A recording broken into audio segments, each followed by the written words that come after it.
आशिक पान शाह, बहुत पुराना नाम है और एक रवायती लोग हैं, लिबर्टी मार्केट के कोने पे होते हैं। दोपहर का वक्त था, मैंने जब ब्रेक लगाई तो इशारा किया उसको, पान दिया, तो साथ ही आशिक साहब अल्लाह मग़फ़िरत करे उनका बेटा, उसने मुझे इशारा किया कि मैं समझ गया कि कुछ बात करना चाहता है। एप्रन उसने पहना हुआ था जहाँ पान और उसके सारे दाग थे, उसके कत्था चूना वगैरह के। वो आया तो मैं गाड़ी से निकल कर उसको गले लगाया। मैंने कहा हाँ बेटा क्या हुक्म करें। तो मुझे बड़ी ही हैरत हुई।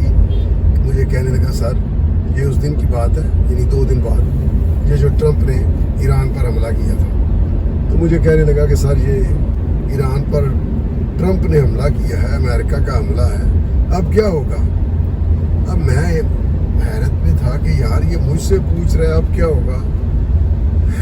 दुनिया की सियासत, दुनिया की तारीख और दुनिया बदल रही है, नया जोग्राफिया बदल रहा है, जोग्राफियाई दोस्तियाँ बदल रही हैं। छोटे से सवाल के पीछे इतने लंबे और लेंथी और देरपा असरात रखने वाले जवाबात हैं, मैं इसको क्या कहता।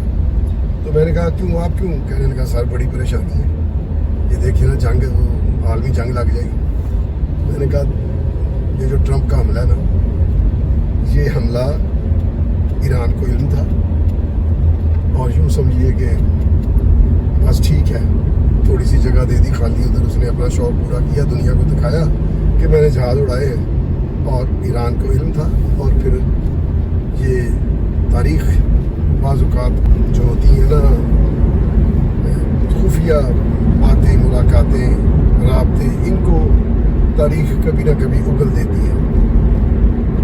ये आज तो लोग दबे दबे अल्फाज में बात कर रहे हैं। कल आम तारीख़ की किताबें जो कल तारीख़ तक कहलाएंगी, आज की बातें लोगों को उसमें सुनने को मिलेंगी, देखने को मिलेंगी। तो मैंने उसे कहा बेटा कुछ नहीं होता, ये हमें एक स्क्रिप्टेड, ईरान ने जो कतर पर ही हाथ रवा करते हैं, वहाँ जो अमेरिकन अड्डे हैं वहाँ पर एक खाली इधर उधर की जगह देख कर थोड़ा सा खड़ा कर देते हैं कि हम इसराइल के कोई 50,000 के करीब लोग बेघर हुए हैं, और ये पहली बार बेघर हो रहे हैं ये हालिया तारीख में, वरना ये लोगों को बेघर करते आ रहे हैं गजा में और फ़लस्तीनियों को।